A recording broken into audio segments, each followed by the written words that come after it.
di jalan Allah. Ini Masjid Enam Syuhada lagi dikunjungi sama Ketua Hilmi. Modal awalnya berapa Pak Yudi Pramuko? 750.000 rupiah aja. Jadi ini 500 jutaan nih barang. Sekarang udah habis 310. Masya Allah, tuh udah pakai keramik, laponnya tinggal. Granit tuh kayak marmer. Tuh, Masya Allah nih, sampai juga kita ke sini. Masjid Enam Syuhada, ngapa namanya Masjid Enam Syuhada, Ya, Pak Yudi? kita mau mendokumentasikan perjuangan dakwah nama anak muda pengawal Habib Rizik Syihab itu. Masya Allah. Yang dibunuh sama orang jahat di kilometer 50. Kilometer 50 ya. Itu kan simbol memperjuangkan dakwah itu kita harus memberikan segalanya untuk Islam kan ya, untuk Masya dakwah Islam. Allah. Dan nama anak muda itulah yang sudah memberikan segalanya untuk Islam. Masya Allah. Kita Apa nanti nama pemuda itu ada juga di sini mungkin diterapkan? Mungkin namanya 6 syuhada. 6 syuhada itu, Iya, 6 syuhada dipasang di sini, 6 syuhada. Bipali, apa yang dikomentarin dari ini semua, Bipali? Masya Allah, luar biasa. Dari uang 700.000, kalau pengen ternyata bisa. Bisa. Allah kirim. Tuh, bisa. Ya, dengan Masya. masuk satu gang kecil, tapi Bapak ini luar biasa. Kecil tuh. Oh, Masya Allah ya. Satu call aja. Masya Allah. Perjuangan Pak Yudi Pramuko, YouTuber sejagat paling tua. Tertua di semesta. Tertua di semesta. Masya Allah. Tukang donat. Tukang donat. Tukang donat dari Paru. Ini saya laporkan dari lapangan ini, langsung dari Masjid Enam Syuhada. Masya Allah. Dan ini dia. Dalam lihat ah. Tuh lihat tuh masjidnya, tuh imamnya di situ tuh. Malam-malam lagi kita, Masya Allah, masih kurang nih. Atapnya katanya transfer aja dari rekeningnya di bawah tuh lihat. Ini episode ketiga ya, filsafat merobek ijazah palsu. Jadi dalam konteks ini bisa bedakan ya antara kabar dan berita. Karena ini konteksnya dengan kabar dan berita.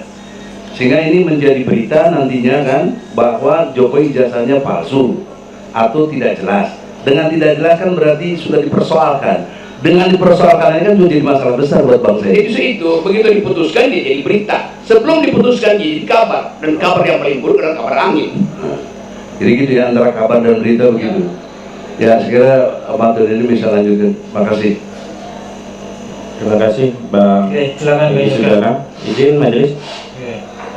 Saudara ahli, dalam proses pembuktian itu ada hal yang sifatnya empiris dan transenden, dan kemudian hal yang sifatnya empiris tadi dibuktikan dengan satu asumsi, praduga, keyakinan, tapi tanpa melihat fakta.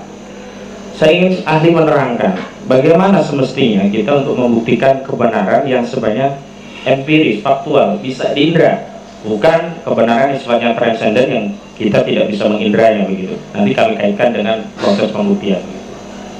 Suatu kebenaran transenden itu datang dari sekuensi logis. Artinya tanpa harus membuktikan datanya itu pasti ujungnya benar itu. Prinsipnya dalam logika, many times we must reason without knowing whether our facts are true. But we do want our reasoning to be correct. Jadi kendati datanya nggak ada, kalau reasoning kita, nalar kita lurus, pasti kita temukan. Tapi itu penemuan itu diperoleh oleh reasoning, bukan oleh fakta itu. Jadi kalau kita kesulitan untuk membuktikan, pakai akal aja. Akal itu bisa dibantah oleh akal juga pada akhirnya. Tetapi dalam soal yang Anda tanyakan tadi, kalau dia pembuktian sebab akibat, kalau saya tahu akibat, saya bisa kendalikan sebelumnya supaya sebab itu tidak menimbulkan akibat kan. Jadi bisa terjadi percakapan sebelumnya untuk menghindari kausalitas itu berujung pada kriminalitas kan, begitu kesannya. Jadi reasoning kita, kalau kita butuh mempercayai sesuatu, lama-lama.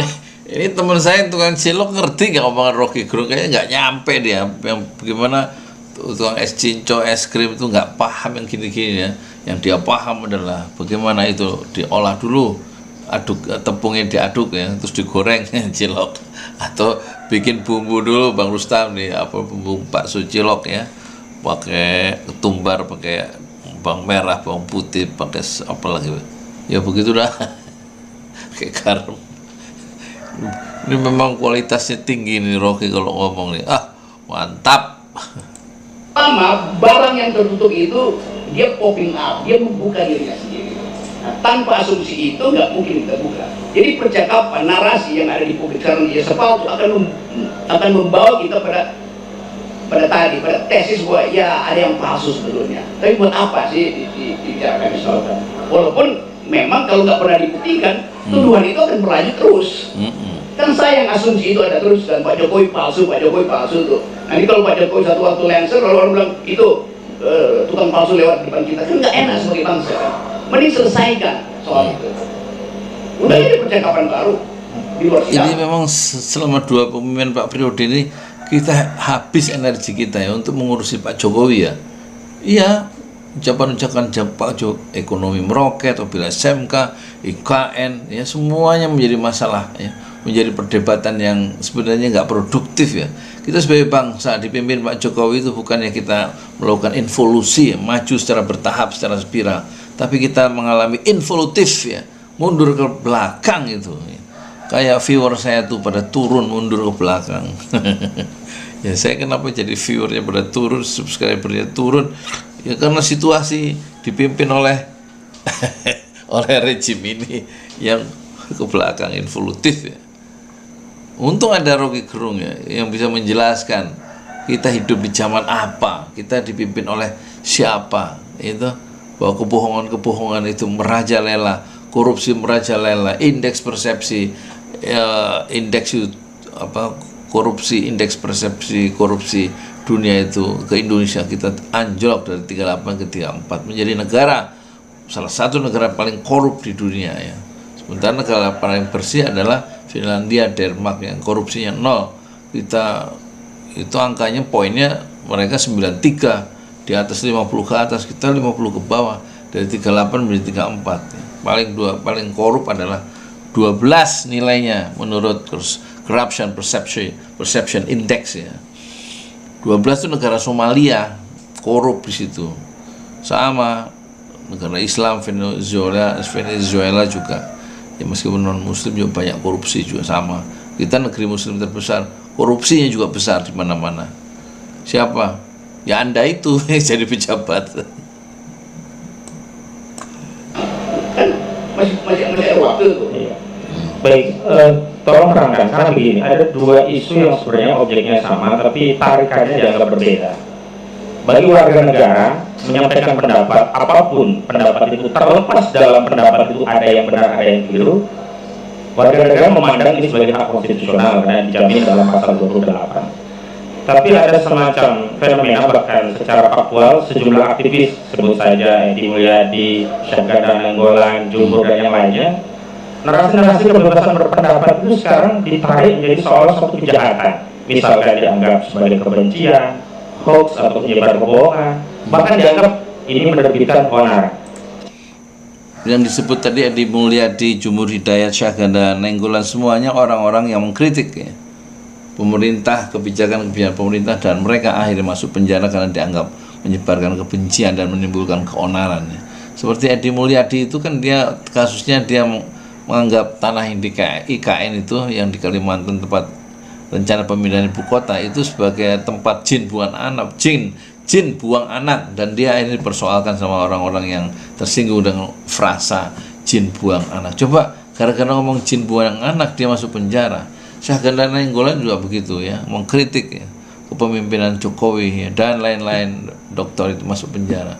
Begitu juga Jumur Hidayat ya, memimpin penolakan terhadap dalam demonstrasi terhadap undang-undang cipta kerja, dan juga narasi-narasi yang tegas yang berani itu, kemudian ucapan-ucapan dan pandangan-pandangan politiknya yang sangat kritis terhadap pemerintah itu dikriminalisasi, dianggap satu ucapan, satu tindakan, ucapannya itu sebagai posisi oposan yang berbahaya dan layak untuk masuk penjara, dan dipersoalkan oleh Ahmad Khosinuddin.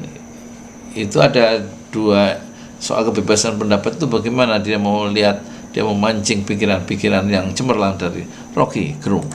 Saya ingin beri batasan yang konkret, apakah hal-hal seperti itu adalah hak konstitusional yang dijamin konstitusi, atau sebenarnya memang kejahatan? Kalau ini memang kejahatan, hukum saja semua orang berpendapat begitu. Waktu kita pindah dari sistem kerajaan pergi pada sistem republik, semua hal yang sifat privat itu kita hentikan kedudukannya. Raja tidak boleh lagi klaim bahwa dia punya tubuh privat. Begitu pindah republik, raja itu hanya punya tubuh publik, namanya presiden itu. Sekarang OP kita campur ulang itu tuh. Menghina presiden artinya menghina martabat Jokowi. Nggak ada di dalam teori filsafat hukum itu. Tubuh privat raja terpisah dengan tubuh privat presiden terpisah dengan tubuh privat publik. Jadi kalau dia orang publik, seluruh publik boleh menghina dia. Itu konsekuensinya. Lain kalau dia melekat di dalamnya tubuh privat, menghina raja artinya menghina pribadi raja. Itu mungkin abad 7 dah hilang itu dalam kecekapan. Bahkan kalau kita belajar teori filsafat hukum itu di abad-abad 13 itu kata konstitusi artinya hak membunuh raja. Jadi bayangkan pada waktu itu bukan sekedar menghina raja, membunuh raja. Karena tadi raja itu pindah ke wilayah publik, maka dia mesti nggak ada baju di dia, mesti dibuka semua bajunya tuh. Karena dia orang publik. The public man ini yang berhak untuk mempersoalkan dan netizen itu. Jadi jangan kalau netizen mengkritik itu dianggap sebagai itu pidana. Nggak ada pidana di bidang politik. Ini kan soal politik kan. Masa ada pidana politik? Kalau politik itu berubah karena perubahan kekuasaan. Nanti ada balas dendamnya. Jadi saya mau pastikan bahwa hak berpendapat itu dimaksimalkan dan dijamin maksimal di ruang publik. Nah kalau seseorang di ruang publik dihina oleh publik, nggak boleh dikriminalkan. Dan itu kebebasan mutlaknya di situ. Anda boleh caci maki seseorang itu, marah bahkan, Anda boleh tiba mulut Anda itu tiba di depan hidungnya, nggak ada soal. Yang penting jari telunjuk Anda tidak tiba di ujung hidungnya. Begitu Anda senduh, itu artinya Anda menghina otoritas tubuh privat, maka Anda kena pidana. Karena itu presiden siapa kemarin itu Macron dilemparin telur busuk itu nggak biasa saja. George Bush dilemparin sepatu nggak ada delik di situ. Siapa lagi tuh? Donald Trump di Cina habis-habisan nggak kena delik. Kan itu konsekuensi dari orang publik. Kalau orang publik nggak boleh tutup kan? Ini mesti betul-betul. Ya, satu perbandingan yang menarik ya, presiden kita lihat dalam satu konferensi pers itu George Bush itu dilempar oleh salah seorang wartawan atau orang Irak yang merasa negerinya diserbu dan dibunuh umat Islam itu. Dia marah dengan kebijakan politik dari George Bush dan itu tidak masuk penjara ya. Begitu juga Donald Trump yang dihina habis-habisan karena kepemimpinan yang ugal-ugalan, atau Macron yang dilempari telur busuk. Itu kemudian pengkritik itu tidak dikriminalkan. Kalau kita sekedar ngomong mempercakapkan pejabat publik itu bisa dilaporkan oleh orang yang merasa dicemarkan sebagai pencemaran nama baik dan bisa masuk penjara. Ya, tingkat pertumbuhan atau tingkat kualitas demokrasi kita memang baru segitulah ya, Bang Rocky ya. Untunglah ada Bang Rocky Gerung ya, yang selalu mendidik bangsa kita. Bukan hanya Rocky Gerung ya. Kita lihat ada Karni Ilyas ya, dengan podcastnya itu mencerahkan. Begitu juga dengan Refli Harun yang berusaha untuk mendidik masyarakat itu dengan ilmu hukum ketatanegaraan-nya ya. Ada Akbar Faisal ya sebagai YouTuber dan memiliki podcast masing-masing ya. Terus ada Gita Wirjawan yang pernah jadi Menteri Perdagangan atau Menteri apa ya zaman SBY. Orang-orang yang saya sebut tadi salah satunya atau beberapa contoh ya yang sangat tercerahkan, yang sangat educated ya, dan mereka memberikan pencerahan. Untung ada muncul orang-orang itu seperti Rocky Gerung di ruang sidang ini ya. Kita jadi tidak terlalu merasa sumpek hidup di zaman penuh kegelapan politik dewasa ini. Ini respublika, ini urusan publik, jadi nggak boleh ada teori penghinaan terhadap pejabat publik, itu ngaco. Yang bisa terhina itu tubuh privat kita, dignity kita. Pejabat publik nggak punya dignity. Baik. Presiden punya anak. Kapan presiden punya anak? Yang punya anak Pak Jokowi. Jadi kalau menghina anaknya presiden nggak juga, itu nggak masuk akal juga. Jadi nggak mungkin ada yang disebut ini istri presiden, ini anak presiden. Di dalam basa-basi diplomasi iya ini first lady itu. Tetapi secara hukum nggak mungkin presiden punya anak. Karena itu nggak mungkin juga anak presiden punya ayah kan begitu. Baik. Ini saya melihat dalam ada fenomena Analisis Rocky Dulu Gerung. kita mengenal dasing ansih dari aktualisasi itulah yang menyebabkan eksistensi. Ketika ada sekelompok masyarakat ingin mengaktualisasikan ide pemikiran dan eksistensinya itu dalam bentuk kritik, dan kemudian kritik tadi dibaca sebagai kebohongan, dibaca sebagai kebencian, dibaca sebagai tendensi kepada sara, suku, agama, ras, dan antar golongan. Maksudnya saya ingin kaitkan, misalkan dalam konteks pasal 14 ayat 1 dan 2 itu kan orang kemudian dianggap melakukan kejahatan karena dianggap menyebarkan kabar bohong yang menerbitkan keonaran. Terlepas ini juga debatable keonaran. Saya mau tanya, apakah kemudian ruang nalar kita itu tidak bisa eksis hanya karena belenggu bahwa segala hal yang berkaitan dengan aktualisasi ide pemikiran tadi akan menjadi kebohongan, akan dia menjadi sara, dan juga akan menjadi kebencian, sehingga kena pasal yang dalam pengamatan saya ini menjadi pasal langganan ya, 14, 15, 28, dan 15. Silakan terangkan. Ini banyak hal yang dalam waktu kemudian dievaluasi sebagai bukan kejahatan. Pada akhirnya begitu nanti itu. Jadi kita mesti antisipasi. Coba saya kasih ilustrasi ya. Yang paling klasik adalah membahas ide republik. Di dalam drama Shakespeare.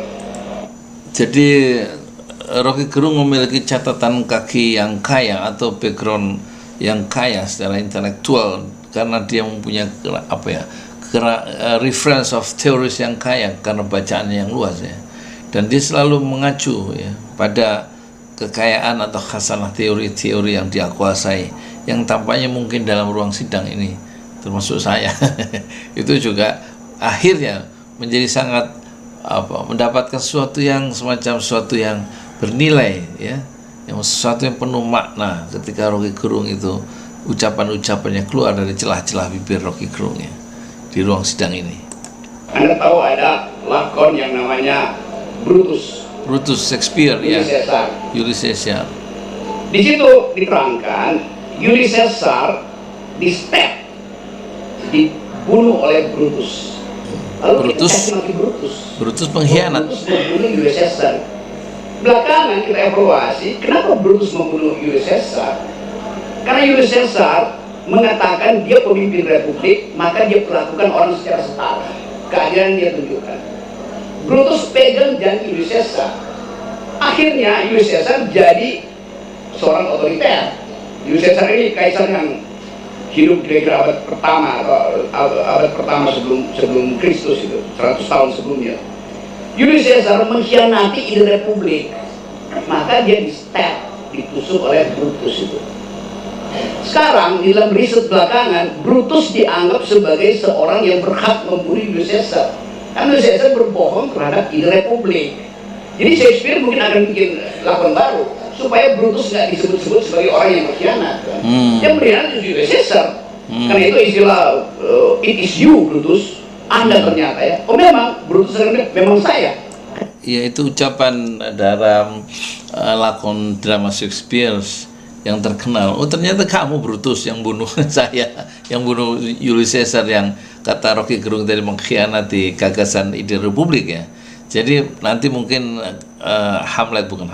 Shakespeare akan membuat drama yang baru, meskipun nggak mungkin bahwa Brutus itu bukan pengkhianat ya, sebagaimana yang distigmakan selama ini oleh para sejarawan, oleh para peminat sastra. Tetapi Brutus sebenarnya adalah seorang pahlawan karena berhasil ya menghentikan kebohongan dari Julius Caesar yang mengingkari ide tentang republik sebelumnya. Karena saya berniat untuk membunuhmu karena kau mengkhianati prinsip yang kita pegang bersama-sama. Brutus dan Caesar bikin perjanjian bahwa kita akan bikin republik ini baik. Caesar berkhianat, maka Pacta Sunt Servanda tidak berlaku lagi.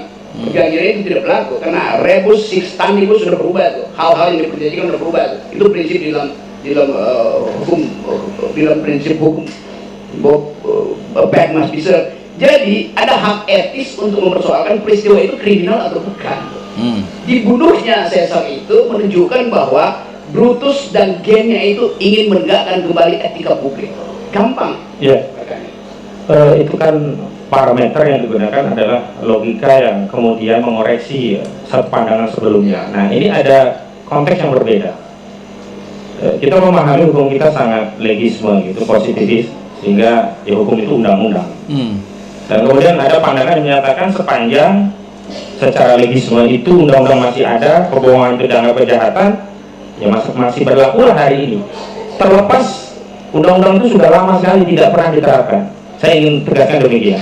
Pasal 14, 15 Undang-Undang Nomor 1 Tahun 1996 ini tidak pernah ada kasus di era-era sebelumnya. SBY pun tidak ada, Megawati tidak ada, bahkan zaman Orde Baru tidak ada. Kemudian ada entah ini penyelundupan atau aktualisasi penerapan yang seolah-olah segala hal yang terkait dengan pendapat itu menjadi satu kebohongan. Dan memang seksi dengan pasal kebohongan ini, ancamannya 10 tahun sehingga bisa menahan, walaupun sebenarnya bisa dengan pasal 27. Maksud saya, subjektivitas penegakan hukum yang bisa dikendalikan oleh kekuasaan ini kan berbahaya bagi rakyat. Nah, bagaimana cara kita untuk memberikan penjelasan kepada penegak hukum? Hal-hal yang demikian itu bisa berdampak kepada hak dasar rakyat, hak konstitusional rakyat yang bebas menyampaikan pendapat di muka umum. Satu pertanyaan yang ini ya, sangat kritis ya, dari siapa itu, Ahmad Khosinuddin yang punya ini sendiri, dia punya channel sendiri yang suka saya ikuti sambil nyetir, dia ini apa namanya, monolog ya, mungkin langsung direkam, direkod dan langsung jadi apa namanya, langsung jadi konten dan langsung jadi duit. Lumayan. Waktunya terisi dengan cara mendokumentasikan gagasan-gagasan tentang hukum dari Ahmad Khosinuddin sambil dia nyetir dalam sebuah jalanan yang macet misalnya. Jadi satu cara baru ya untuk melakukan ekspresi dengan mengaktifkan YouTube sebagai broadcast yourself ya, sebagai TV milik Anda sendiri yang Anda setel program-program sesuai dengan keinginan Anda sendiri dengan cara murah dengan hanya sebuah HP, dan itulah yang dilakukan oleh pengacara di samping Egy Sujana ini. Saya kasih ilustrasi dulu ya supaya kita ada real fact di situ. Kira-kira sebulan lalu saya naik gunung ke Surya Kencana, Gunung Gede, Pangrango. Rakyat di situ, kepala desa di situ datang ke saya bilang bahwa kami mau digusur karena akan ada penambangan panas bumi di situ di kawah Gunung Gede itu. Saya bilang, terus kalian ngapain? Kami ketakutan itu. Terus dia tanya pada saya, ini kepala desa lulusan SD. Gini Pak Rocky, kalau saya foto seseorang yang lagi mengukur tanah kami, kena ITE nggak kami? Anda bayangkan, rakyat di situ Sampai segitunya takutnya. udah frustrasi. Jadi bagaimana hegemoni dari ITE itu masuk pada kepala desa yang sederhana, yang dia cuma ngurus kentang dan cabai sawit di situ, takut untuk motret.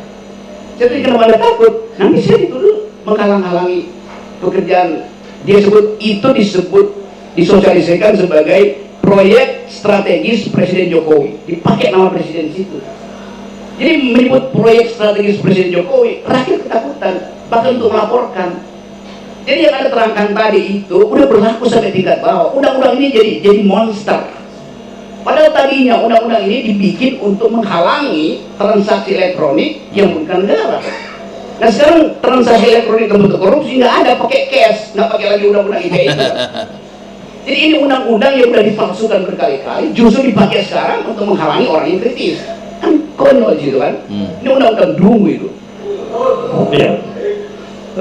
Problemnya bahwa ya, lagi-lagi karena asas legalitas ada semacam saya menyebutnya otoritarianisme aparat penegak hukum yang berdalih pada adanya legalitas. Walau nanti pada praktik penegakannya muncul ada gium tangkap duluan, bukti belakangan, dan akhirnya ada semacam pemilihan dan penetapan pasal-pasal yang dikaitkan dengan pasal lain agar bisa melakukan penahanan. Contoh, kalau ini penghinaan kan bisa saja pasal 27 Undang-Undang ITE, tidak perlu pakai 28. Tapi saya melihat intensi penggunaan pasal 28, pasal 14 itu lebih tinggi karena memang ada subjektivitas di sana bisa untuk menahan. Sebenarnya fenomena apa ini penegakan hukum yang seperti ini secara filosofisnya? Kenapa nggak diambil prinsip minus malum? Yang minusnya aja, kenapa yang maksimalnya? Kan jaksa bisa pilih, ya saya tuduhkan yang paling lemah aja deh, bisa transaksi di ruang pengadilan kan. Kenapa bisa ambil yang tinggi loh? Karena ada prinsip bahwa pidana terakhir itu adalah pidana pamungkas. Dia ngerti istilah-istilah itu hukum ya, yang saya nggak paham ya. Tentu akan mengagetkan juga para jaksa, hakim dan juga peminat-peminat hukum soal kemampuan Rocky itu menguasai filsafat hukum ya, dan juga sejarahnya ya, Masya Allah ya. Jadi kita tercerahkan ya dengan video ini, dengan Rocky Gerung official ya. Kan itu nalarnya bagaimana? Perselisihan antar warga negara dipasangkan pidana tertinggi itu ngaco. Jadi keakraban negara hilang dong. Fungsi dari percakapan itu untuk membatalkan pidana justru. Kasih sesuatu yang bisa. Percakapan itu fungsinya antar warga negara untuk membatalkan supaya orang tidak langsung masuk ke ranah hukum. Selesai ya, dengan kehangatan percakapan untuk menyelesaikan persoalan-persoalan yang sebenarnya remeh-temeh gitu. Tapi semuanya pengen diadili, pengen dilaporkan ke polisi. Sama di kampung ini ada, ntar gue lapor lu kena pasal istilahnya gitu, kena pasal. Jadi dia selalu sudah membatalkan pikiran-pikiran sendiri untuk membuka diri bercakap-cakap ya. Dengan ucapan-ucapan yang berbeda, dia sudah menolak itu. Yang penting menurut saya kamu nanti kena pasal. Itu satu tingkat peradaban yang nggak terlalu tinggi ya masyarakat kita itu, karena mengikuti siapa yang mengikuti yang atas begitu, yang sebentar gampang melaporkan yang mengkritik itu sebagai pencemaran nama baik. Sebenarnya nama baik itu diurus sendiri, nggak usah polisi yang suruh ngurus. Nama baik itu diurus sendiri. Orang itu persoalkan Anda yang merasa punya nama baik itu karena kelakuan Anda sendiri yang tidak bisa dijadikan contoh. Dan ketika orang mengkritik Anda merasa bersih ya, perlu dibersihkan oleh polisi dengan melaporkan orang yang mengkritik Anda itu sebagai orang yang melakukan pencemaran nama baik ya. Lawang harusnya nama baik itu diurus sendiri, kok harus diurus polisi? Apa semua harus polisi yang ngurus sih?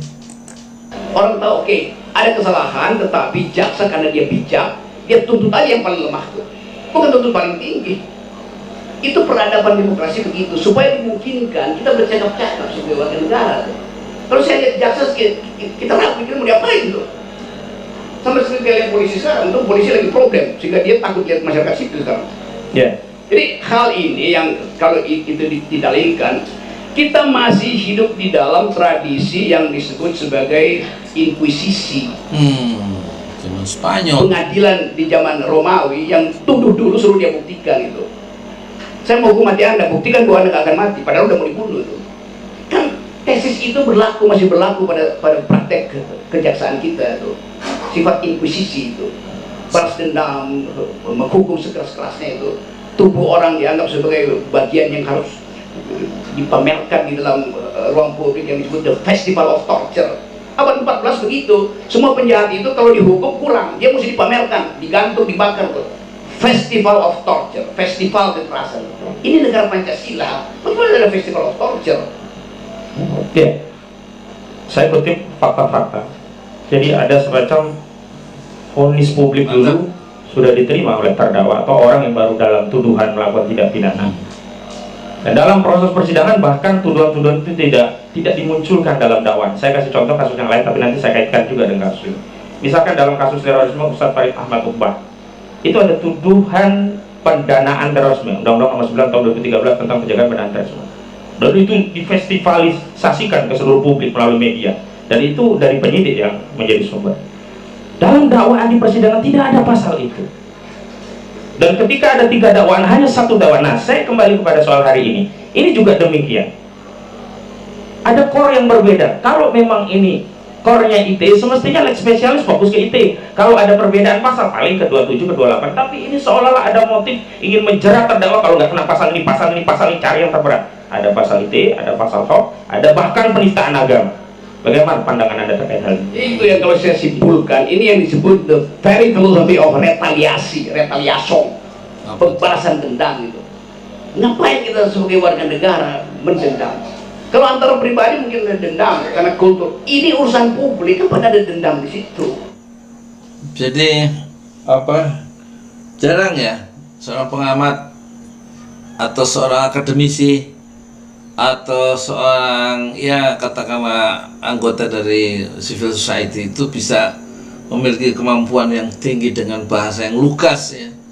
Bagaimana Rocky Gerung mencoba untuk mendidik bangsa ini, mendidik jaksa, mendidik hakim, mendidik pengacara untuk kembali ya menghidupkan, mengaktifkan ya, sel-sel dalam tubuh kita untuk gemar ya, bercakap-cakap, ya, gemar ngobrol. Ya, nggak semua harus berujung pada balas dendam sehingga masuk orang yang tidak kita sukai karena perbedaan pendapat itu, perbedaan pandangan politik itu, sehingga tidak harus ya, denting jeruji penjara itu berbunyi. Itu kalau kita terangkan Pak Jokowi berbohong nggak pernah kita laporkan pengadilan, paling kita olok-olok. Kami pernah gugat di pengadilan negeri Jakarta Pusat. Hanya untuk apa? Supaya sadar bahwa presiden sebagai kepala negara berbohong pada publik. Semua rencana mulai dari IKN segala macam tuh, kereta cepat segala macam, anggaran yang macam-macam itu promosikan buat Indonesia masih bisa masuk investor 1.200 triliun padahal baru sifatnya MOU. Kan kita tahu MOU itu bisa terbang juga pada akhirnya kan. Itu kan bohong semua kan. Tapi kita nggak persoalkan. Iya, ada dua konsep mohon untuk diterangkan agar kita tidak jatuh pada salah satu konsep yang kita hindari. Ada Mahstat, ada Rehstat. Dalam konteks Rehstat tentunya aparat penegak hukum itu menjadi abdi negara, bukan abdi penguasa. Ketika jatuh negara itu menjadi Mahstat, maka aparat penegak hukum bukan lagi menjadi abdi negara tapi menjadi abdi penguasa. Apakah fenomena yang terjadi hari ini adalah suatu fenomena yang menunjukkan negara kita sudah jatuh kepada Mahstat tadi? Tidak berlangsung begitu. Bukti ada KUHP. Kalau dibilang apa isi KUHP sekarang, semuanya delik politik yang dihukum tuh. Itu udah Mahstat namanya tuh. Kan kalau Rehstat, equality before the law, dan seringkali juga salah diterimakan. Equality before the law bukan kita rakyat sama di depan hukum, bukan. Kita rakyat yang tidak sama harus diperlakukan sama oleh hukum. Itu. Kan saya masih nggak sama dengan Pak Jokowi statusnya tuh. Tetapi hukum harus bisa saya akses secara sama. Jadi biarin aja ada keragaman status orang, status sosial orang itu pasti berbeda. Kenapa mesti disamain? Yang harus sama adalah hak saya untuk minta diakses oleh hukum, atau sebaliknya hak saya untuk mengakses hukum. Di antara orang yang berbeda, aksesnya mesti sama. Itu namanya equality before the law, yang sering salah dipahami di dalam mulai dari semester 1 mahasiswa kuliah filsafat. Iya. Dalam konteks equality before the law ini, harusnya kan antara jaksa dengan terdakwa punya kedudukan yang sama. Salah satunya adalah dakwaan tentang kabar yang tidak lengkap. Tentu dalam konteks mendakwa dengan kabar yang tidak lengkap, seorang aparat harus mendatangkan kabar lengkapnya. Sebagai informasi, kabar yang tidak lengkap itu adalah unggahan buku yang ditulis oleh Saudara Bambang Trimulyono, Jokowi Undercover 2. Di sana memuat bahwa Saudara Bambang Trimulyono meyakini ijazah SD, SMP, SMA, bahkan S1 Saudara Joko Widodo palsu. Tapi dalam dakwaan, ketika mendakwa Bambang Trimulyono dan Gus Nurdin sebagai orang yang mengedarkan kabar tidak lengkap atau berkelebihan, dalam dakwaan ini jaksa tidak pernah menghadirkan saksi-saksi yang berkaitan dengan S1, hanya SD, SMP, SMA. Apakah ini juga berkaitan dengan equality before the law tadi? Ini ada rakyat yang beda-beda, bahkan dengan jaksa yang beda, tapi semestinya kan harus sama di depan hukum gitu. Saya baca itu, bahkan buku pertama Saudara Bambang Tri, saya baca. Pada waktu itu Pak Tito Kapolri bilang buku ini tidak ilmiah. Di depan TV One saya bilang Pak Tito bukan rektor Universitas Indonesia. Dia bukan the community of the professor. Yang boleh bilang begitu adalah sidang akademis, mengatakan itu tidak ilmiah, mestinya forum ilmiah, bukan forum Kapolri. Jadi dari awal buku itu saya anjurkan bawa ke UI, diuji di situ, bawa ke UGM, bawa ke Solo, diuji di situ, supaya dinyatakan statusnya, referensinya kurang, datanya palsu, metodologinya kacau, tidak ilmiah. Tapi udah diputuskan oleh Pak Tito waktu itu, cek berita semacam itu. Saya pernah menontonnya juga. Saya bikin hoax. Tito bilang itu tidak ilmiah, jangan diedarkan. Dari mana ada kesimpulan bahwa itu tidak ilmiah? Kalau begitu, bukunya Bung Karno, Menyambung Lidah Rakyat Indonesia, juga tidak ilmiah, karena nggak pernah diuji di akademis. Isinya retorika tuh. Kan itu soalnya tuh. Jadi semua buku itu kalau dibilang tidak ilmiah, itu hasil keputusan senat akademis, bukan hasil keputusan penguasa. Beda. Jadi standar berpikir kita juga ngaco itu. Karena benci pada seorang dan tidak ilmiah, padahal dia sendiri bukan petugas ilmiah. Jadi hal seperti itu yang ingin saya ucapkan, supaya semua buku itu harus disebut ilmiah sebelum dinyatakan tidak ilmiah. Yang menyatakan itu siapa? Ya orang ilmuwan, bukan pejabat, bukan jaksa, bukan polisi. Kan itu ya soalnya. Dalam hal ini ada satu buku yang saudara ahli juga sudah pernah membaca, bahkan ada 2 versi. Jokowi Undercover 1 itu berkaitan dengan riwayat hidup Joko Widodo. Jokowi Undercover 2 itu berkaitan dengan riwayat pendidikan yang hari ini membawa terdakwa Bambang Trimulyono sebagai terdakwa dalam kasus ini. Namun pada saat yang sama belum pernah diuji dalam forum akademis dan belum pernah ada tulisan pembanding yang melakukan kritik terhadap buku ini. Secara otoritatif dia sendiri dalam kebenaran dan tidak bisa diganggu karena tidak ada yang menguji, tidak ada juga buku yang mengcounter. Saya mau kaitkan dengan kebijakan era SBY. Mungkin saudara Ali masih ingat Jos Adi Condor bikin buku namanya Gurita Cikeas, dan itu secara elegan oleh Presiden SBY dibantah dengan buku, dan itu juga tidak berimplikasi pada hukum. Praktik bernegara seperti apa sih yang terjadi hari ini? Itu namanya, kan SBY datang dari kalangan akademis, dia tahu dalil akademis dibantah oleh dalil akademis supaya dialektikanya muncul. Kan itu yang mestinya terjadi, itu yang nggak terjadi hari ini itu. Sehingga saya beberapa kali diminta untuk menentukan status akademis dari sebuah disertasi itu. Disertasinya saya bukan PhD, tetapi setiap disertasi ada logikanya. Lalu saya bilang, mudah.